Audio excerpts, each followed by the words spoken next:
Real Music Radio. Say hello to John Flano. Hello, how are you? I'm pronouncing that right, John Flano? Yeah, you got it. And tell me about that name first, Flano. I've never heard that name before. Okay, well, what happened was just from the beginning, I was adopted. When I was adopted, I was 2 years old. I was adopted by the Flanagans. Okay, that sounds more familiar. Yeah, and so in first grade, the first kid I met, we became like lifelong best friends. And I don't remember exactly when, but it was in first grade. And one day he said, "You're a Flano." What do you mean by that? I have no idea. But it's stuck. Yeah, it stuck my entire life. And my father had called me Buster occasionally because my name was, my birth name was Brian William Hawkinson, and my original birth certificate. And then when I was legally adopted, the birth certificate changed, the naming changed to John Brian Flanagan. And for whatever reason, my father would always refer to me as Buster. And that never really stuck as much as Flano did. So Flano is... More original. Yeah. But there are a lot of Flanos out there now. So we're at the one of my favorite cafes at RE. Yes. With John. We've met before at Check-In 99 actually a few times, and immediately upon seeing John's beard, no, I said I'm going to interview that guy. But no, I was introduced to him because John, among other things, is an actor, right? Yes. How much for both? We just split it, right? We're getting a little coffee here at close to RE, Yes, my part of town. And John, among other things, I know that you're an actor. Correct. I was introduced to you as like, you got to meet John. He's a superstar. Tell us a little bit about your starring roles in life. So up to this point, right? I wouldn't say superstar, but I've done some work here and there over the years. I guess everything started when I was in elementary school, and my best friend, the guy who called me Flano, his mother was the drama teacher. And so she was also another mother figure for me. So she just basically took these kids and just had her way with them on stage, and she had a lot of fun with us. And so that was probably the initial foundation of the whole acting and having fun. Yeah, it was kind of the early imprinting.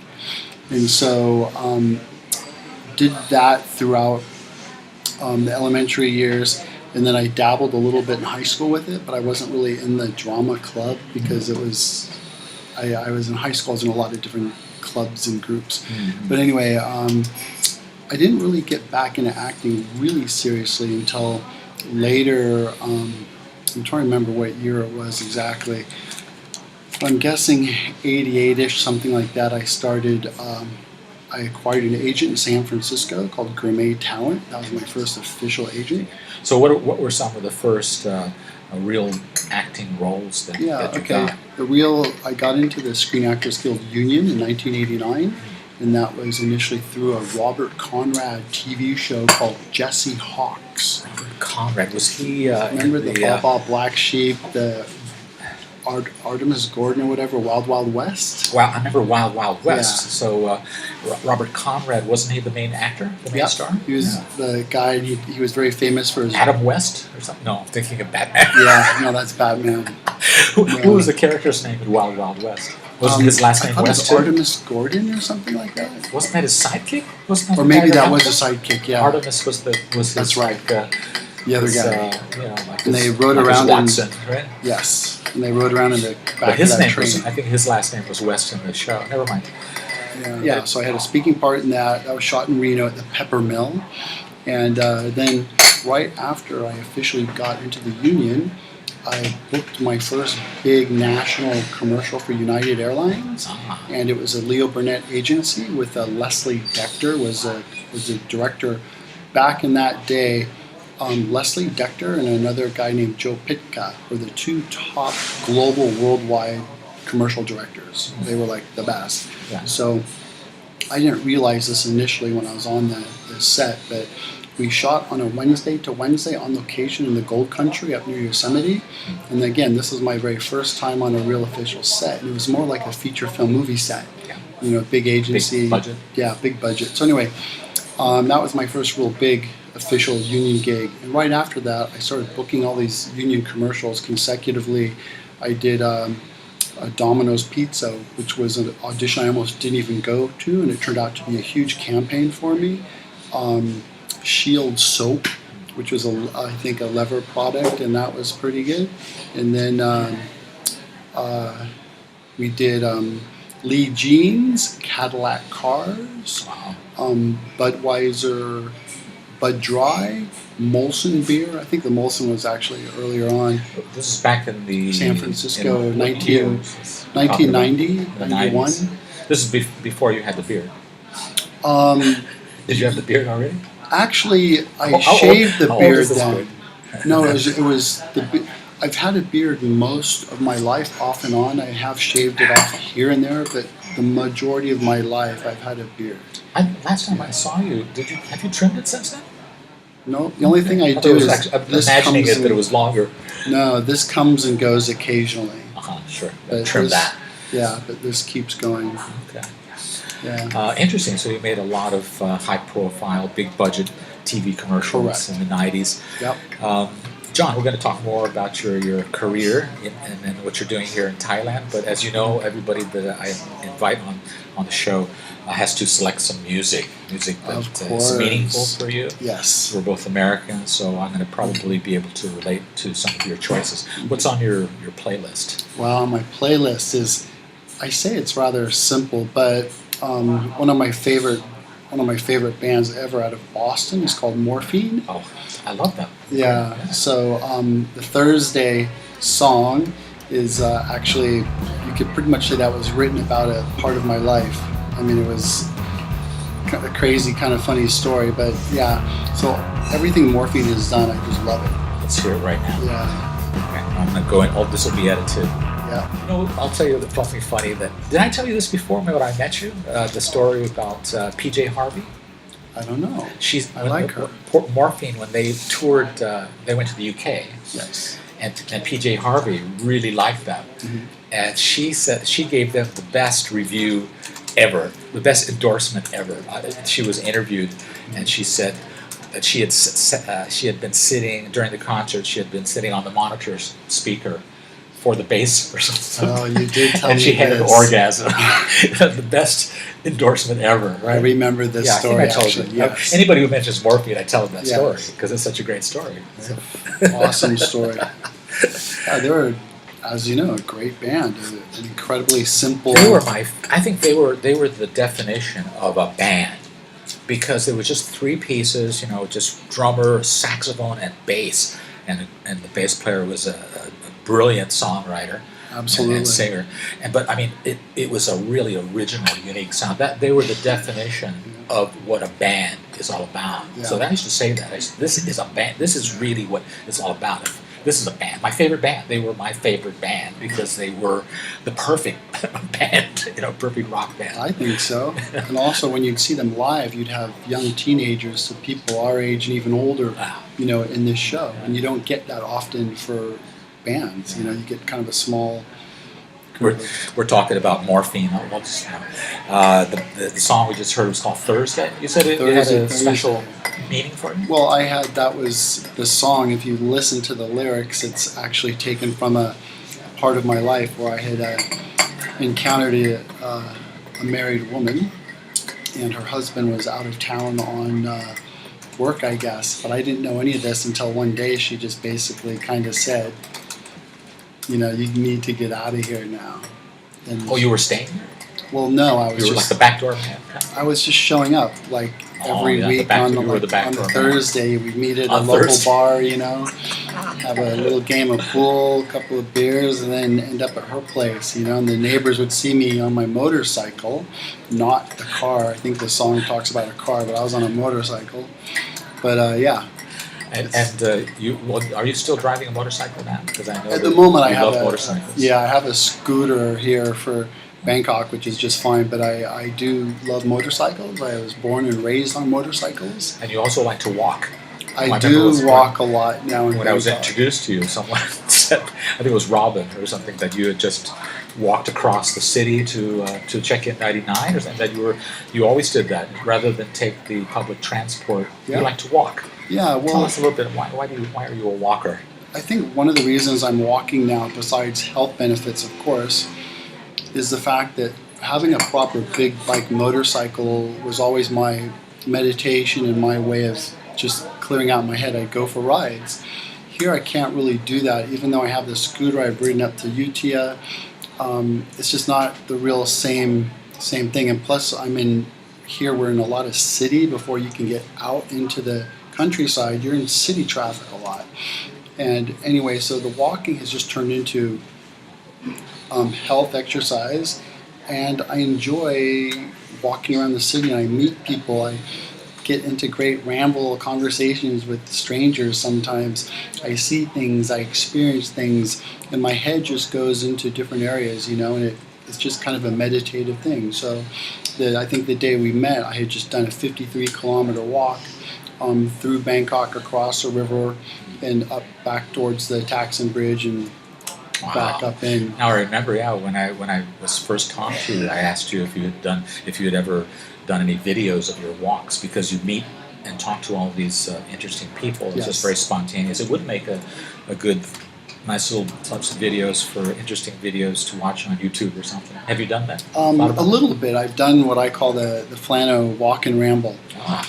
And I have posted just a couple things on the YouTube, which I think it's under Flano. I don't know exactly what my YouTube thing is, but if you Google Flano Bangkok, you'll find plenty of things on me. Yeah. Talking to John Flano, and he's the backdoor man. I'm going to do a little request myself. Put in something if you don't mind. Let's hear that tune. I'll probably play it by the Doors. Yeah, I like the Doors version. Jim Morrison, Backdoor Man, old Willie Dixon tune. Talking to John Flano, and tell us a little bit more about what you're doing here now in Southeast Asia. When did you start, residing here in Bangkok in the Big Mango? Well, my initial trip to Bangkok was in 1990. I was acting in Tokyo, in Japan, and I came here on a quick little break. Found myself on Koh Samet. Said, wow, this is great, love the culture. Started learning a little bit of the language, and then I said, I need to live here someday. That was 1990, and since 1990, I've been in Thailand every single year since, and at some point. In 2007, I left California. I was living in the Los Angeles area. I moved to Vietnam, and I was there until 2013 when I moved into Bangkok to the apartment that I currently have right now, and did a quick trip to Dominican Republic for more of the work that I was doing in Vietnam. I returned 2015, and someone mentioned I should audition for a commercial or something, and next thing you know, I found myself kind of back into the acting thing again, and then I also started running tours through Indochina with the company, and that encompassed Thailand, Cambodia, Laos, Vietnam, all the areas I'm already familiar with. So as we are sitting here today talking, I've actually pulled myself off the tour schedule for this season so I could be more available for acting. Due to last season, I missed out on a lot of really, really good jobs, actually. When you look like this, it's not easy to get work sometimes. So, I've just decided to do that. So here in Bangkok, I've been rather successful, getting different little jobs, nothing too big, although the job I'm on at the moment is an independent movie called Spit and Sawdust. It's directed by Byron Gibson, and also, I don't know how we call Ron Smornberg. He's kind of a second director. He's kind of a director. Yeah, he's like a partner with Byron. He's a fabulous actor, also a stunt coordinator, and he's really handling a lot of this. The film has a lot of fight sequences and things in it, kind of a gang-ish type of a thing. I would say that I think it's fair to say Byron is somewhat influenced by Guy Ritchie and Quentin Tarantino. I think that's fair to say. I hope so, Byron. And this film definitely has a Quentin Tarantino, Guy Ritchie-ish vibe happening. And what's your character like? My character's called Sasquatch. or Perfect. Bigfoot on a Big beard. yeah. And so when people say, are you a bad guy? And so I've taken liberty to say, well, not exactly. I've just gotten caught up with the wrong group of guys, Yeah. And so I'm kind of guilty by association in some of the things that are happening in this movie. The story of everybody's lives, actually. Right? Yeah. We just got caught up with the wrong group. It's just the roll of the dice. Exactly. Why the beard? And what does it mean now? Are you going to keep it as a trademark look? Is that the plan? And how did you decide on having this particular special feature? Okay, well, this is an interesting story. Yeah. So when I was a very little kid, I have an image of this old guy walking through my neighborhood with a beard similar to what I have today, and he had a dog with him that was the most amazingly well-trained dog ever, and no leash, nothing, and the dog was a big German Shepherd, was glued to him. Anyway, I said, someday I might be like that guy, and I've spent many years as a professional dog trainer, the canine guru in Los Angeles, and so I was able to do the dog thing and with the beard, but the beard I've had off and on most of my life. I had a beard when I was 16 years old, so I was able to buy alcohol and beer for all my friends because I was tall with a beard. Yeah. And Gave again, you some street cred. exactly, absolutely. It gave It me was an some advantage. Yeah, it was a little bit of a darker color back then too. But so what's happened is when I came back from Dominican Republic, I just kind of let it start growing. And it just kept growing. And then I got a job on a French movie, Bryce Denise 3, opposite a Oscar-winning actor, French actor. So the director really loved my beard, and part of the casting was due to my beard, I think, because he painted it yellow, and it was a comedy, kind of a funny movie. So You got a. Could I get a link to that? I'll post that. I'll Post that send with you this- something. Yeah. With the podcast. That should be fun. Okay. Cool. And so, yes, it has turned into more of a trademark, and I'm, as far as I'm concerned, I'm keeping it unless some sort of a job comes along. That was going to be my next question. Yeah. If somebody offered you a juicy, fat role in a film, but you had to cut your beard, you would. Not a problem. Not a problem. Yeah. But as we sit here today, I think this has turned into my trademark, and who knows, maybe there'll be a Gandalf character role coming up in the future that I might be perfect for. Who knows? Tarantino's version of Lord of the Rings or something. Exactly. Right? That would be great. Guy Looking Ritchie, forward to that. Tarantino, something like that. Yeah. John, pick out another tune, one of your personal favorites again. Wow. Well, I have so many, but I did spend some time on the road with Pearl Jam. So Even Flow is a song that really sticks with me. It hits hard. It's got a great feeling.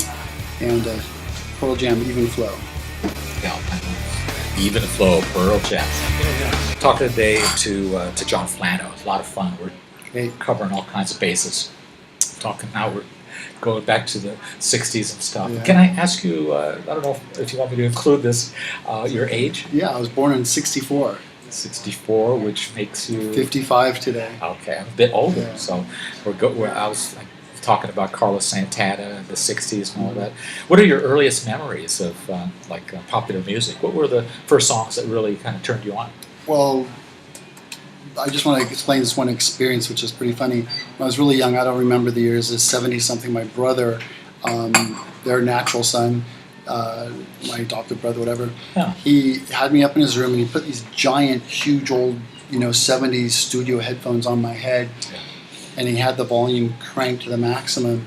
And when the song hit me, it was like the most coolest traumatic experience ever, and it was Inagata Davida, baby. Iron Butterfly. Iron Butterfly. That was the first, in-your-face, heavy thing that ever hit my brain. And I'm still alive to talk about it. But as a kid at that point in time, Kiss was a huge deal Your for generation. me. Yeah, my generation. Kiss was so huge, They were bigger than life. Gene Simmons and Ace Frehley and, all those guys were so amazing. I had, of course, Led Zeppelin and all these other bands, Black Sabbath, and it just goes on. But for some reason... This is as a when you were kid- about how old? 15? A little younger, probably. So, Yeah. of all those bands that you just mentioned, which ones, looking back now, just recollecting, which one would you say was, out of all of those, were the ones that hold up, the music holds up the best? Oh, well, God, Led Zeppelin probably. Okay. I mean, talk about a phenomenal band, you know. They've really Yes. left quite a heritage. Of all the songs that you remember the best, what's one of your I mean, favorites? Stairway to Heaven, I think, is ingrained in a lot of people's heads, you know, from kissing that girl underneath the bleachers, you know, and when you're in school and Stairway to Heaven, you know, all Okay. these experiences. You're still a backdoor man, aren't you? Now you're a front door man. Yeah, Where you come down from the ceiling, There you stairway to heaven. yeah. Well, let's see. I haven't played that in a long time. Let's hear a bit of Let's that. hear it. Right on. Led Zeppelin, Stairway to Heaven. Thanks again, John, for just being on the show. It's a lot I of really fun appreciate talking you to having me today, Lee. Thank you. Tell us what's up these days. What are your current plans? Anything on the horizon? What's next? Well, you know, as an actor, I always say, you know, we got things pending. And the Spit and Sawdust is an ongoing filming project at the moment.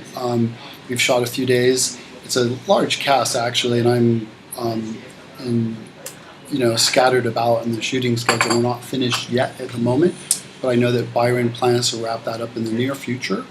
And that's a very exciting project for me to be on at the moment. That's being all filmed here in Bangkok? Yes, yeah. That's like a Tarantino kind of action film? Yeah. Period piece? No, it's current day, but I would say it's definitely.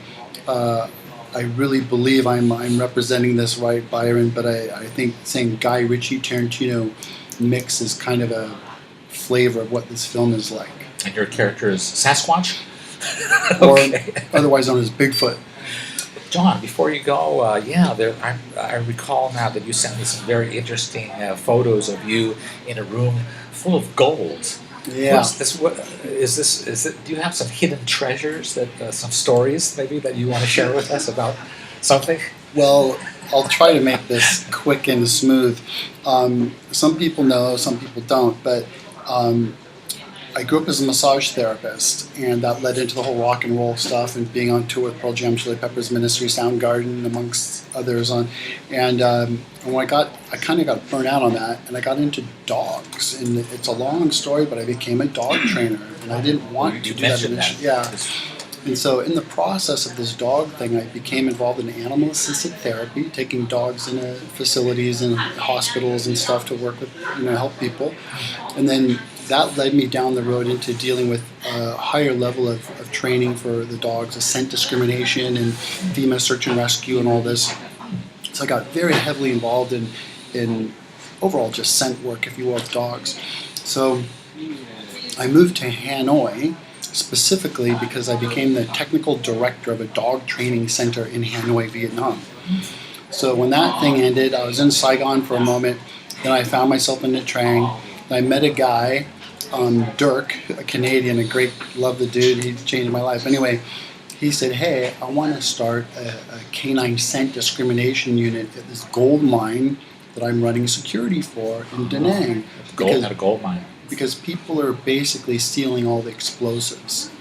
It's a real issue. So I'm cutting through a lot of the story. Not the gold, they're stealing the explosives. Well, they're stealing gold too. But the whole premise of me coming into the deal was, They can smell, the dogs can smell the explosives. Yeah. And so, Not again, the gold, too bad. well, that was something I was trying to, nail down, but I didn't get that far. So due to a really bizarre incident where I broke my back in 5 places at the facility and tore apart my shoulder, when I came back to work, Dirk had informed me that they basically bagged my program, they're finished with it, and I could either take a settlement and go, or they could keep me in the gold room as a gold room security officer, because all these big gold mines over here have to have, for the insurance purposes, they have to have an expat security person inside the gold room to monitor and observe and take care and make sure everything I is. see. Yeah. So by default, you got this gig watching the gold room. Well, yeah, I mean, there's work to be done there. But so anyway, that lasted for quite a few years. And then when that... Quite a few years in the gold room? Yeah. How long were you in the gold room? Like 4 years, approximately. They let you out every night? to eat? I know they had a bathroom set right there, That's and that they interesting. bring food into me every night. It's almost like King Midas in jail or something like that. It's some strange images. Okay, But go ahead. Sorry. there's tons of. I mean, that whole. How much gold was in there? Well, every week we were, pouring bars and shipping. So every Friday we'd have a shipment, and our shipments would, I would say, in Vietnam, our weekly shipments were.